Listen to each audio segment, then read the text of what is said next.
പയ്യന്നൂരിന്റെ ഉറക്കം കെടുത്തിയ അന്തർസംസ്ഥാന കവർച്ചക്കാരനെ ഡിവൈഎസ്പിയുടെ crime squad പിടികൂടി.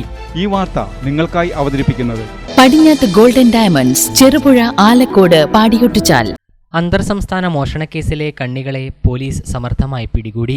പയ്യന്നൂരിൽ വ്യാപാരികളുടെയും പോലീസിന്റെയും ഉറക്കം കെടുത്തി വർഷങ്ങളോളം പിടികൊടുക്കാതെ കഴിഞ്ഞ ദിവസം വീണ്ടും കവർച്ച നടത്തി രക്ഷപ്പെടാൻ ശ്രമിച്ച അന്തർസംസ്ഥാന കവർച്ചക്കാരൻ കോയമ്പത്തൂർ, മധുര, തുടിയല്ലൂർ, ശുക്രൻപാളയത്തെ ശക്തിവേൽ എന്ന 32കാരനാണ് പിടിയിലായത്.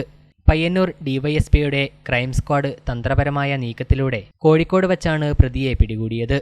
കണ്ണൂർ റൂറൽ ജില്ലാ പോലീസ് മേധാവി എം ഹേമലത IPS രൂപം നൽകിയ പയ്യന്നൂർ ഡിവൈഎസ്പി കെ വിനോദ് കുമാറിന്റെ നേതൃത്വത്തിലുള്ള SI മാരായ C Saneed, K Suhail, crime squad അംഗങ്ങളായ ASI Shindo Augustine, senior civil police ഓഫീസർമാരായ Naufal Anchillath, Ashraf, civil police officer Abdul Jabbar എന്നിവരാണ് അന്വേഷണ സംഘത്തിലുണ്ടായിരുന്നത്.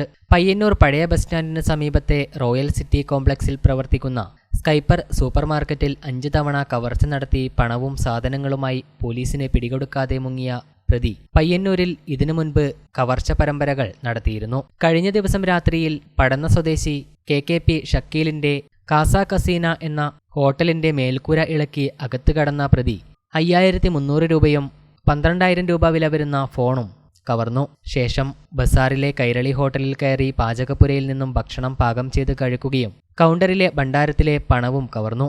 ഇവിടെയുള്ള നിരീക്ഷണ ക്യാമറയിൽ നിന്നും മോഷ്ടാവിന്റെ ദൃശ്യം ലഭിച്ചതോടെയാണ് കുപ്രസിദ്ധ മോഷ്ടാവിനെ തിരിച്ചറിഞ്ഞത്. തീവണ്ടിയിൽ രക്ഷപ്പെടാൻ ശ്രമിച്ച പ്രതിയെ കോഴിക്കോട് വെച്ചാണ് ക്രൈം സ്ക്വാഡ് പിടികൂടിയത്. ഇതുവരെ ഇയാൾ നടത്തിയ ഒരു കവർച്ചയിലും പോലീസിനെ പിടികൊടുക്കാതെ വീണ്ടും കവർച്ച നടത്തുന്നതിനിടെയാണ് പയ്യന്നൂർ പോലീസിന്റെ പിടിയിലാകുന്നത്. ദിവസങ്ങൾക്ക് മുൻപ് സെൻട്രൽ ബസാറിലെ അശോക് ഷേണായിയുടെ ഉടമസ്ഥതയിലുള്ള ബേക്കറിയിലും ഇയാൾ മോഷണം നടത്തിയിരുന്നു. 2022 ആഗസ്റ്റ് 5 രാവിലെയാണ് സ്കൈപ്പർ സൂപ്പർ മാർക്കറ്റിൽ കവർച്ച നടത്തിയതായി കണ്ടെത്തിയത്. സൂപ്പർ മാർക്കറ്റിലെ പുറകുവശത്തെ എക്സ്ഹോസ്റ്റ് ഫാൻ ഇളക്കിമാറ്റി ആ ദ്വാരത്തിലൂടെയാണ് കള്ളൻ അകത്തേക്ക് കടന്നത്. പേടയും ബിസ്ക്കറ്റും വെള്ളവും മറ്റും ഇവിടെയിരുന്ന് കഴിച്ചതിന് ശേഷമാണ് ഓഫീസിനകത്ത് അലമാരയിൽ സൂക്ഷിച്ചിരുന്ന 2 ലക്ഷത്തിലധികം രൂപ കവർന്നതായി അന്വേഷണത്തിൽ മനസ്സിലായത്. ഉടമ എരമംകുറ്റൂരിലെ അഹമ്മദിന്റെ പരാതിയിൽ കേസെടുത്തിരുന്നു. 2023 ഫെബ്രുവരി 18 ആഗസ്റ്റ് 4 ഏറ്റവും ഒടുവിലായി കഴിഞ്ഞ മെയ് 5 സമാന രീതിയിൽ കവർച്ച നടത്തിയിരുന്നു. എക്സ്ഹോസ്റ്റ് ഫാനിന്റെ ദ്വാരങ്ങൾ അടച്ചിരുന്നതിനാൽ അവസാന മോഷണത്തിൽ മേൽക്കൂരയുടെ ഷീറ്റ് ഇളക്കിയാണ് അകത്ത് കടന്നത്. 25,000 രൂപയും ജീവകാരുണ്യ പ്രവർത്തനങ്ങൾക്കായി ഭണ്ഡാരത്തിൽ സൂക്ഷിച്ചിരുന്ന പണവും സ്പ്രേ, ഷാംപൂ എന്നിവയുൾപ്പെടെ 4000-ഓളം രൂപയുടെ സാധനങ്ങളുമായാണ് ഇയാൾ സ്ഥലം വിട്ടത്. CCTV ക്യാമറയിൽ പതിഞ്ഞിരുന്ന പ്രതിയുടെ വ്യക്തമായ ദൃശ്യങ്ങളുപയോഗിച്ച് പോലീസ് പലവിധത്തിലുള്ള അന്വേഷണങ്ങളും നടത്തിയിട്ടും പ്രതിയെ കണ്ടെത്താനായില്ല. കഴിഞ്ഞ ഒക്ടോബർ 15 രാത്രിയിൽ പയ്യന്നൂർ സെൻട്രൽ ബസാറിലെ സുൾഫെക്സ് മാട്രസ് ആൻഡ് ഫർണിച്ചർ സ്ഥാപനത്തിൽ നിന്നും 10,000-ഓളം രൂപയും തൊട്ടടുത്ത ഐമാക്സ് ഫുഡ്വെയർ ആൻഡ് ബാഗ് എന്ന സ്ഥാപനത്തിൽ നിന്നും 51,000 രൂപയും കവർന്നു.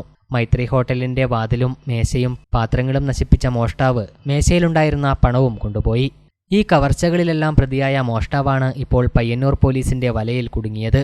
പോലീസിനെതിരെ മുൻകാലത്ത് വിവിധ കോണുകളിൽ നിന്നും ഉയർന്നുവന്ന ആക്ഷേപങ്ങളുടെ മുനയൊടിച്ചാണ് ഉത്തരം കിട്ടാതെ കിടന്ന 12ഓളം കവർച്ചകളിലെ പ്രതിയെ പോലീസ് സമർത്ഥമായി പിടികൂടിയത്.